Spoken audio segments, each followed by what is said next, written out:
called the touring car, which is basically the family automobile. Wait, 1914, so it's over 100? 109. Oh my. Yeah, 109. What do you think? It's got a front seat, back seat, convertible top, and that makes it a touring car, family vehicle. With mom and dad in the front and a bunch of kids in the back. Maybe a little one in between. Oh yeah. I don't know. Car seat.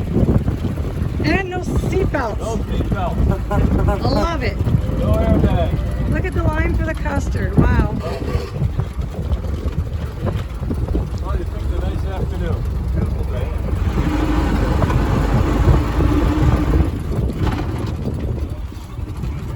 Literally a beautiful day.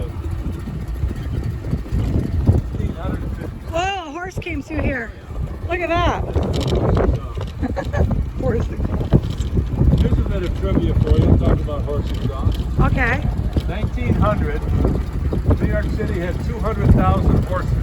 Whoa. 200,000 horses. Yeah. Every day, 2.5 million pounds of horse manure. 2.5 million pounds. Imagine the infrastructure that would be required just to pick that stuff up.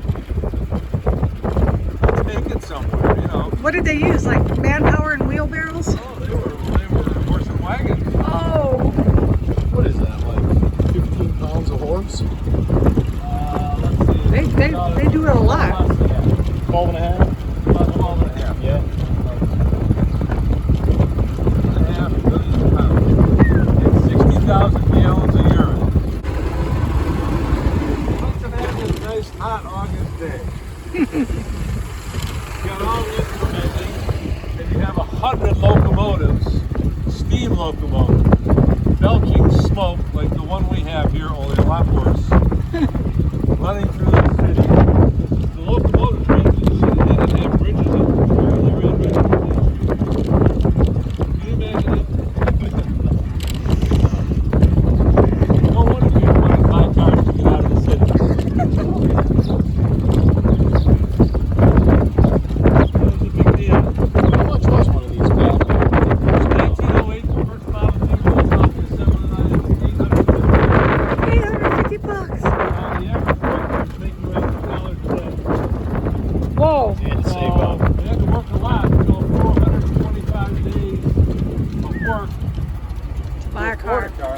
That's not 425 continuous. That's just saving 425 days Right, pay. yeah.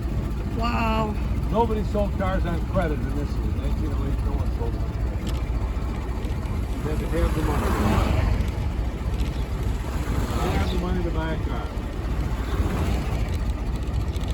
But Henry Ford, as he got more and more into building cars, he started perfecting manufacturing techniques, increasing the production, lowering the cost, lowering the price.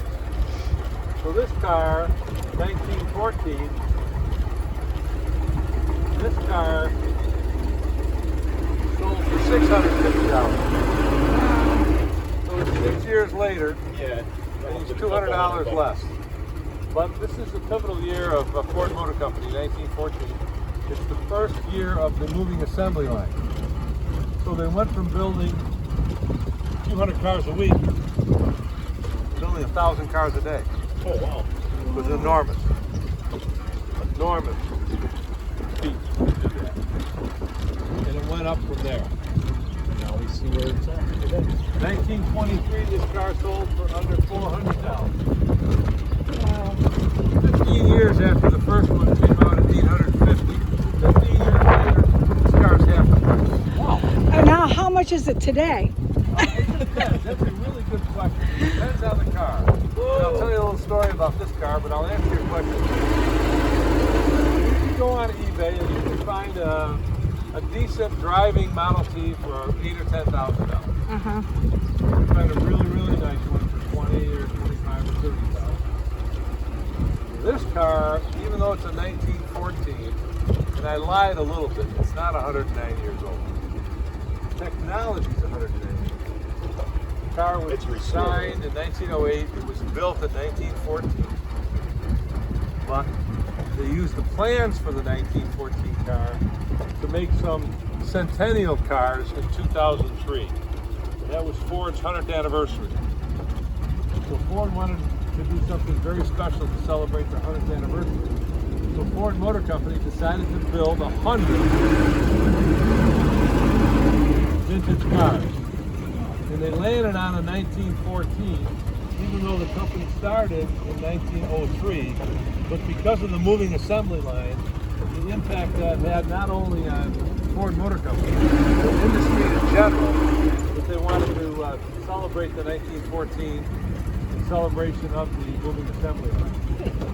So they put a plan together to build 100 of these, offer them to private collectors and museums. And they get all the designs, go through the old archives, they find the designs, get them all digitized, send it off to their suppliers to give them quotes on the tooling, to make the parts, to make the car. Because none of that tooling existed, you know, it's 90-something years old. So because of that, go ahead, go ahead.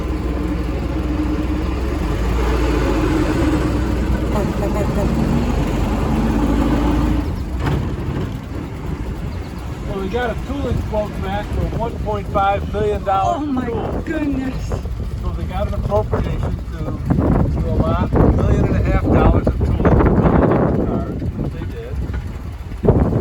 They released the tooling, everything qualified, start getting in pre-production, prototype parts, everything's fitting together. Then they go to the U.S. government to get roadworthy certification. That's, you need to have that certification in order to drive the cars on the road. So and they're told by the National Highway Traffic Safety Administration that the qualification of the car goes by the year it was built, not the year it was designed. Built in 2003. Where's your seat belts? Oh. Where's your airbags? Where's your ABS brakes? Oh. Where's your emission system? Well, that went out the window. Right, so they could not get the cars qualified, and they decided it was too risky to build 100 cars, even though they were going to private collectors and museums. If someone drove one on the street and got in an accident, it could be a big liability problem. So they discontinued the program, but they had enough parts to hand build 6 cars. They had enough prototype parts. So they did that. They hand built 6 cars. This is one of them. Oh, So let's do the math. 6 cars were built, $1.5 million. $250,000 in tooling. In tooling. Now that's not to include the cost of hand making the parts, hand assembling the cars, all the engineering time, thousands and thousands of hours to make. I'm sure sitting in a $1 everything's million car. well, it's probably 400,000 if it's Oh. many. Yeah. Wow. It's an amazing vehicle, and we have 4 of them here. Ford donated 4 of them. Wow. And because we're in a confined area, they're very safe. We're not going very fast. We're certified drivers. We have chauffeur's license. We have to certify every year, so it's very, very safe. And they're wonderful cars. There's nothing wrong with the car. Very nice. It's very comfy. I'm Yeah, surprised. isn't it wonderful? Yes. We do have a collision avoidance system though on this car. Oh, no way. We don't have anything. Oh my goodness, you scared me.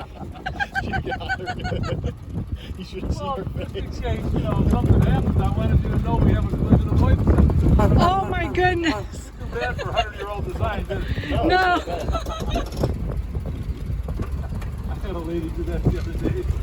I swear she was going to throw her camera out. I didn't mean to do that. It gives you an idea of the agility of the vehicle. Yeah. Okay, folks.